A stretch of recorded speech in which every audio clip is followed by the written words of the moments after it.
Yeah, the snow showers are moving on in this morning. It is 6 o'clock. It's Wednesday. As promised, we're starting off with more snow showers across our area. Yesterday, most of us woke up to maybe a fresh coating. Right now, it feels like it's just about to start coming down, depending on where you're waking up. We're glad that you're up with us here on 13 Sunrise. Wednesday morning there, and radar has been pretty active. Hey there. Right. So that's a look out over our skyline this morning, and we've been seeing just snow. I just started looking sideways, like it was coming down in some spots. And is anybody else waking up dry, or is it just kind of hit or miss across, Matt? There are a lot of folks actually waking up dry, thinking, what snow are you talking about? Yeah, right. It's scattered this morning, so not everyone's going to see a bunch of snow. The problem is just there's these places where it comes down a little bit heavier. Yeah. You may see some slick spots this morning. And, you know, it's like every day this week, I feel like we've looked out the window and it's just snow, snow globe. Yeah, what are we getting today? Yeah, exactly. Well, this morning we'll start off with the snow. Okay. And then we get sun later today, and when we start our warm-up. You guys ready for 60s and 70s? I've been ready, Matt. I've been ready for a long time. Hey, spring officially starts on Friday, and we have a high of 70 degrees on Friday. We just have to get through some of this. We're just about 2 days away from the super warm air, but this morning it's cold. We're in the 20s with scattered snow showers. Not everything you see on the radar is quite reaching the ground. There's some dry air, and what's crazy is there's the camera we've been watching at some points on the north side. You see the snowflakes flying around, but that's, you know, several hundred feet up. By the time you get to the ground, not all of it is surviving, but we do have some snow moving into Lebanon and now picking up a bit more around Zionsville, Whitestown, good morning in Brownsburg, Pittsboro, Lisden. They're up near Frankfort and Lafayette, Crawfordsville. We have in the snow showers, some light snow at times in Anderson, Alexandria, good morning in Tipton and Kokomo, some light snow. I think we'll pick it up a little bit more in Fishers and Carmel as that batch starts moving in. Crawfordsville and Lafayette have been some of our snowier places this morning, and those batches that were able to actually put a light kind of dusting or trace of snow are moving into Clinton and Boone counties now. Then closer to Indianapolis, just a flurry or two at times, but we'll watch some of this snow. Looks like it's just west of Eagle Creek. It'll cross over the reservoir and head into Speedway here shortly.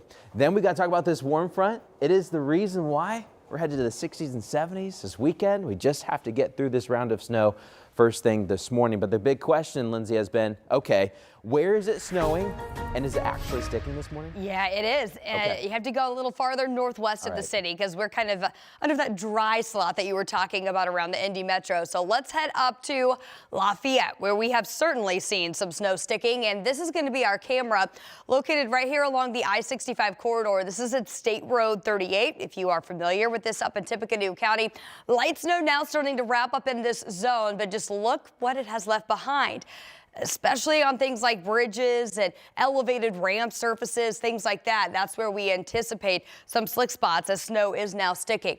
Now I want to take you a little closer to Lebanon. We've got a camera fired up here along I-65 at US 52, where that snow is again falling, blowing across the interstate system right there, creating some slick travel conditions. We're going to monitor that burst of snow as it heads closer to the Indy Metro and keep you posted on these road conditions, guys. All right, Lindsay, and we've had our crew out really pretty much all week just to kind of give you an advanced warning and a look at the road. Yeah, sometimes you see bursts of snow, as Lindsay was showing us overhead, and then depending on where our drive cam is, it's a different story. What can you tell us, Marina? Where are you guys now, and do you see any bursts of snow? Good morning, and yes, we do. We are here in Avon, and we are starting to actually see some bursts of snow right now. You know, as we were driving, I actually looked over into some parking lots and saw a couple plow drivers just kind of waiting and just being prepared in case something happens. We're here again here in Avon, so we are starting to see some bursts of snow. A lot of people are driving a little bit slower just in case, but still, you're going to want to be careful because we know a lot more of those bursts of snow are coming, especially as we move our way closer to the metro area. So just some tips for you if you're driving: take it slow, be very careful. I know throughout this week when we've been driving, there have been some slick spots. So again, just be careful out there, but we'll send it back to you guys in studio. All right, Marina, thanks for keeping an eye on the roads.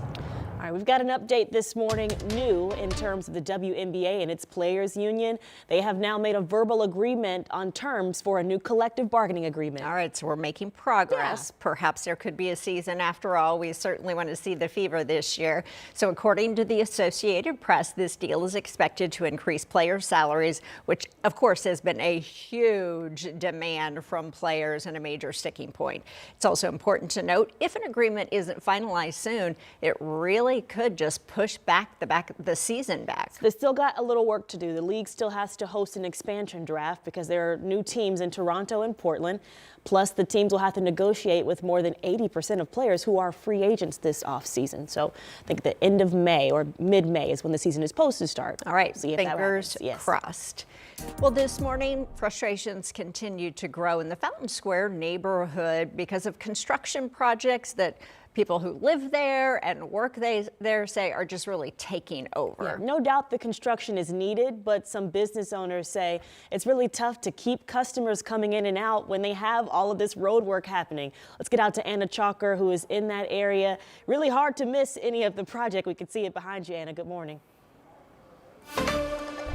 Good morning, ladies, and I'll tell you the crew's getting started dark and early for us this morning. They just started within the last couple minutes or so. You'll hear them starting up the trucks behind me. But this is the majority of this construction here off of Shelby and Prospect Streets, and it's really just taken over this major intersection. And you'll see this sign here in front of all the construction. Local businesses open during construction. Might seem simple like that, but these businesses over here that are blocked by this are saying that many residents aren't really seeing that, and it's hard for them to get in or even know that they are open. So this project has shut down parts of Shelby Street from Prospect South to Cottage Avenue. Many of those businesses say their sidewalks are actually barricaded at times, leaving it hard for people to get inside. They even say their supply deliveries are also impacted by this because drivers really don't know where to go and even at times have had their utilities turned off. And those with the West Fork Social House say right now they're really just trying to find creative ways to get people in. Definitely seeing a huge fall off in just new faces. We're doing a lot more social media stuff, so a lot more pictures and stuff. Like I said, we're trying to program a lot more events and just make sure that there's reasons to come out to Fountain Square.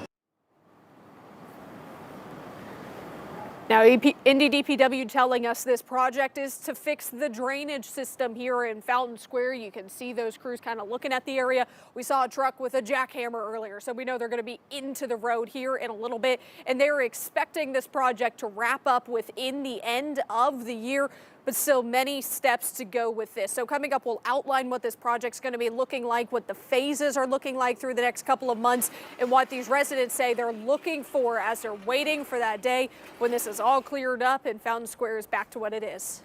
All right, you might need to safely move out of the way. They're starting to move the signs behind you there, Anna, to even close more of the street.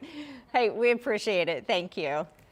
Almost 6:08 this morning. This morning, some neighborhood planners on the southeast side now say they're calling for a major revamp of the South Split. So the Rethink Coalition, as it's called, really has been drafting this federally funded study for more than a year.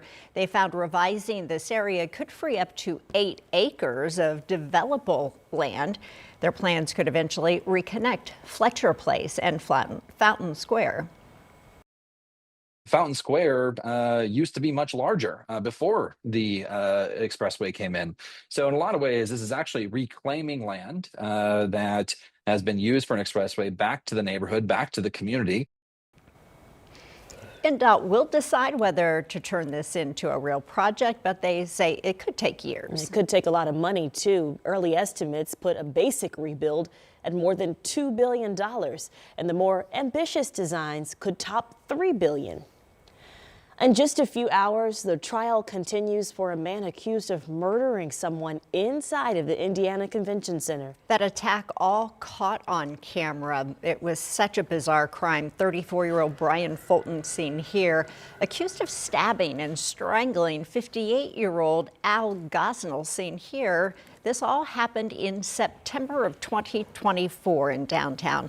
Fulton was a former stagehand at the convention center. Investigators say this is the security footage that shows Fulton following Gosnell and then attacking him seconds later. Employees nearby saw Fulton walking away from the scene, and they actually called security, and then several of them followed him from a safe distance.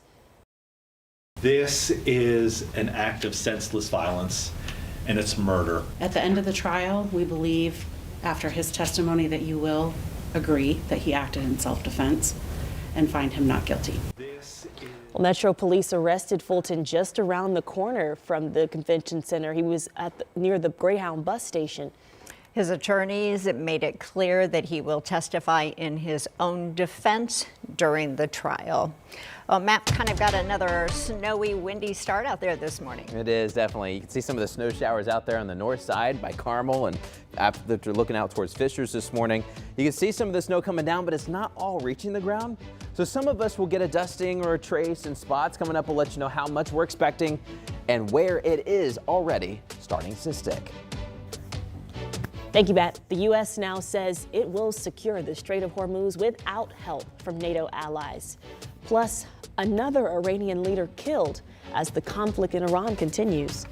And still no sign of a resolution to the partial government shutdown, how it is clogging up airports across the country, and how, if it doesn't continue, there could be a stalemate that continues.